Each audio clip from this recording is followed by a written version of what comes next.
Welcome to the deep dive. We pull the most important nuggets of knowledge and surprising insights from a stack of sources just for you.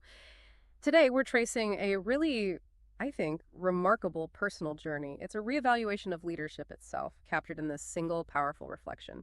Our source for this deep dive is A Birthday Reflection on Leadership and Growth Continuous Improvement. It's by Victor Luong. He wrote this piece right as he turned 35, back on July 31st. So he's pausing, reflecting on his own path, setting intentions. Our mission really is to extract not just what he learned, but how his personal journey, transforms these common leadership ideas into something universal, something actionable for anyone trying to lead effectively today. It's a dynamic world, right? Absolutely. And what's so compelling about Victor Lung's reflection, I think, is how it doesn't just state, this is what modern leadership should be.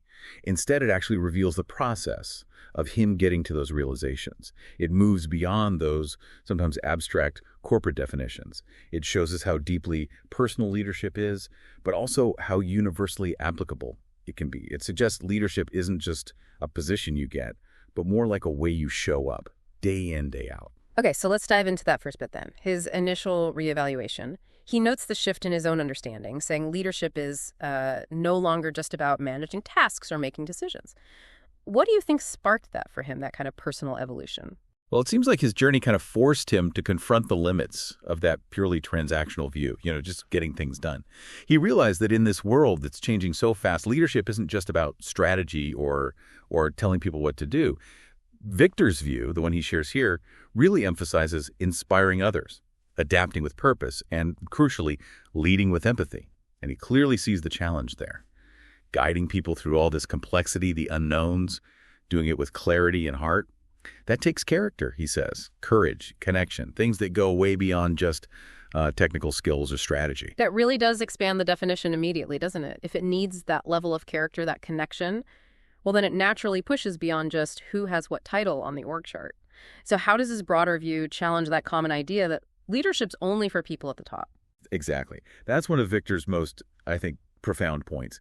Leadership really isn't defined by a title. It's something a lot of people might say they know intellectually, but his reflection really highlights the practical side of living that idea. Right. You absolutely don't need to be a CEO or a senior exec to lead, because the core of it for him seems to be influence and inspiration, not authority. Yeah, that's a powerful point, especially when you think how many of us maybe wait for a promotion before we feel like a leader. Mhm. And Victor gives some really good examples of where this kind of leadership actually shows up. He talks about moments like supporting a teammate when they're struggling, or resolving a conflict with grace, or just encouraging someone. Simple things, really. Right. Not grand gestures. Yeah. Everyday actions. And he takes that idea even further. He believes that whether you're, say, managing a small project or nurturing a team, or even just navigating family life, the way you show up in those situations, that can fundamentally shift the energy in the room.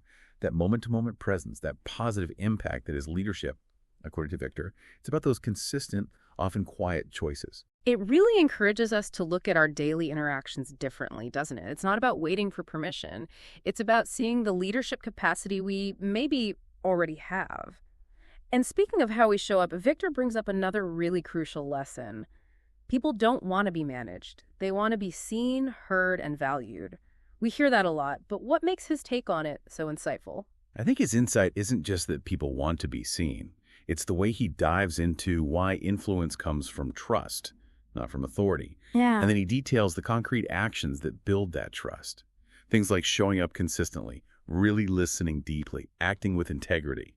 What's often missed, I think, is the sheer consistent effort this takes, especially when you're under pressure, right? Or when your own agenda feels urgent. It's easy to say build trust, but much harder to actually practice it when the stakes are high. Yeah, absolutely. And he even brings in that classic Dale Carnegie quote to drive it home.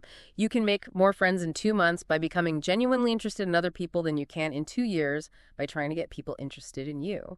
That still lands, doesn't it? Oh, absolutely. It's timeless. And Victor emphasizes that for him, leadership starts right there with a genuine interest in people, their hopes, their potential. It's a mindset shift, really, putting the human element front and center. It means, setting aside your own assumptions sometimes and truly trying to understand where someone else is coming from. That's a real challenge, isn't it? Maybe take a second now, you listening, just reflect on your own relationships, professional, personal, whatever. Think about a time you truly felt seen or heard by someone. What was the impact of that genuine interest on you? And maybe flip it too. How has your own genuine interest impacted others? It's worth thinking about. Definitely. And Victor also tackles the things that get in the way, the barriers to this kind of effective leadership. He specifically calls out arguments, ego, and that need for control as major hurdles. And these aren't just abstract ideas, are they? They're like deeply human tendencies we all wrestle with sometimes. Right. But this is where his insight gets really practical because he offers a powerful alternative. He says real influence doesn't come from proving others wrong, which, let's be honest, is such a common trap to fall into. Instead, he says it comes from humility and emotional intelligence. So how does he suggest we actually do that day to day? Well, his approach is remarkably practical. And frankly, it takes courage.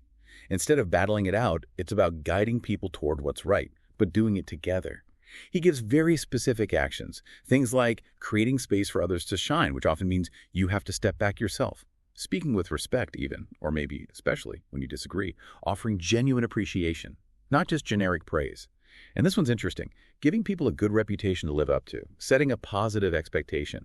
It's all about intentionally cultivating an environment where people feel empowered, not diminished. That's a really profound shift in approach. It makes you think, doesn't it?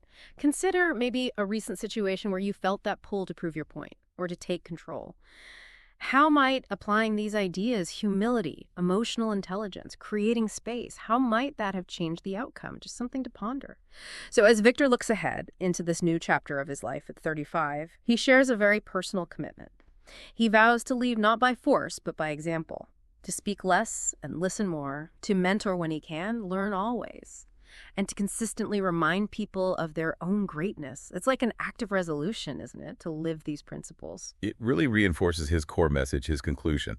Leadership isn't about getting to the top of some ladder. It's about actively lifting others up as you go.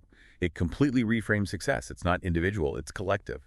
And it's a daily thing, an intentional practice, not some destination you finally arrive at. Yeah.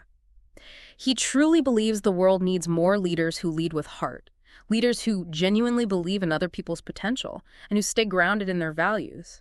And his aspiration for his year ahead kind of wraps it all up.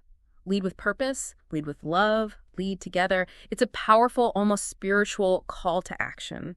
For himself, sure, but really for anyone who reads his words. It really highlights that true leadership, as Victor sees it anyway, is this continuous journey. It's about growth, intentionality, and it's all driven by this deep care for others and wanting them to flourish. Okay, so let's recap our deep dive into Victor Lung's birthday reflection. We've seen that leadership, through his lens, is dynamic, it's people-centric, it's a journey of continuous improvement, it goes way beyond titles, it relies fundamentally on trust, genuine connection, and it demands this active commitment to humility, to emotional intelligence. It's about inspiring people and navigating complexity with heart, and just consistently lifting those around you. Right. And for a final thought, maybe something to really chew on, let's go back to that powerful closing statement he makes. Leading with purpose and love. Ask yourself, what does leading with love actually mean to you in a practical sense, in your own context? So here's a challenge. Try to spot just one small everyday interaction this week, work, home, wherever. And in that moment, consciously choose to embody leading with heart. See what happens. Observe how your approach might shift the energy or maybe change the outcome. What happens when you make that conscious choice? What does leading with love look like for you?